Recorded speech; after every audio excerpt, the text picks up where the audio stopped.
नमस्कार।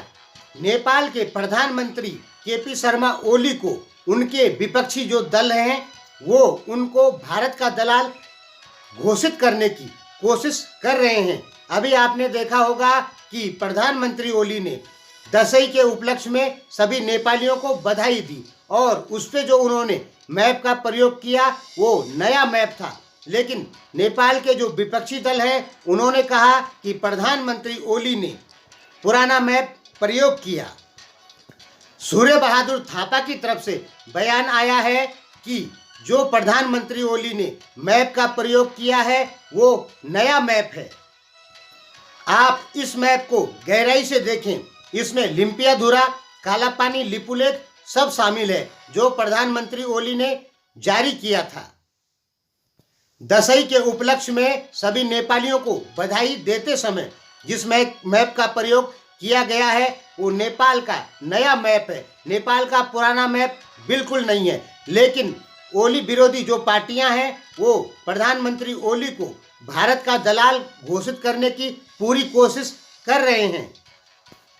इसलिए नेपाली मीडिया में अभी ये समाचार दिखाए जा रहे हैं कि प्रधानमंत्री ओली ने पुराना मैप का प्रयोग किया। और इस समय आपको पता है कि गोयल रा के जो चीफ हैं वो नेपाल आए थे और प्रधानमंत्री ओली से मिले थे। इसलिए नेपाल की जनता को ये लग रहा है कि प्रधानमंत्री ओली ने रा चीफ गोयल के दबाव में शायद पुराना मैप का प्रयोग किया हो। लेकिन दोस्तों ऐसा बिल्कुल नहीं है। प्रधानमंत्री ओली ने जिस मैप का प्रयोग किया वो नया मैप है। यह हमारे देश भारत के लिए बहुत ही ज़्यादा दुखद है।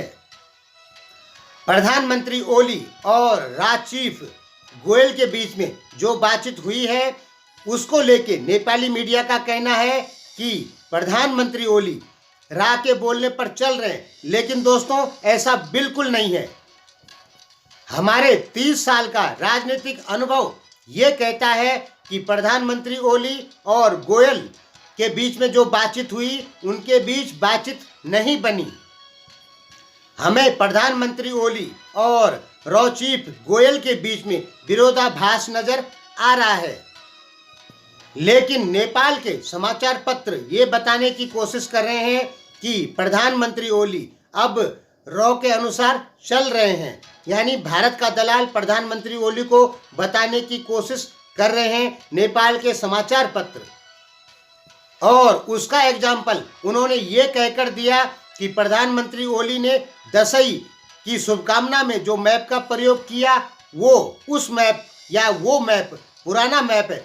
जबकि दोस्तों वो 100% नया मैप है। और सूर्य बहादुर थापा की तरफ से बयान जारी कर दिया गया है कि वो मैप नया है और छोटा होने की वजह से उसमें लिम्पियाधुरा, कालापानी, लिपुलेख नजर नहीं आ रहा है। आप ये मैप देख चुके हैं। प्रधानमंत्री का, नेपाली प्रधानमंत्री ओली का नया नक्शा जारी करना भारत के लिए कहीं न कहीं बहुत ही ज़्यादा दुखद है और नेपालियों के लिए ये एक बहुत बड़ी खुशी है।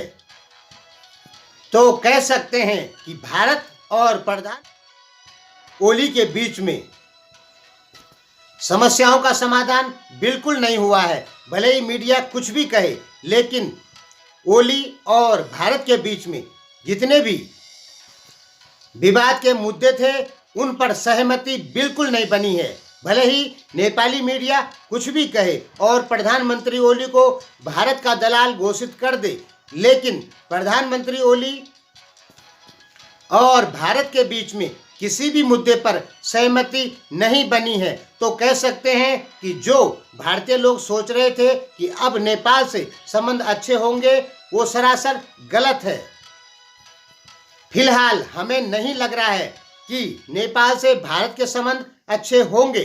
सरकारों के संबंध, जनता के जो संबंध है वो अभी तक बिल्कुल ठीक है। उनमें किसी भी प्रकार की कोई समस्या इस समय नहीं है। तो प्रधानमंत्री ओली ने जो दशई के उपलक्ष्य में मैप जारी किया था शुभकामना वाला, वो नया मैप था, पुराना मैप बिल्कुल नहीं था। धन्यवाद।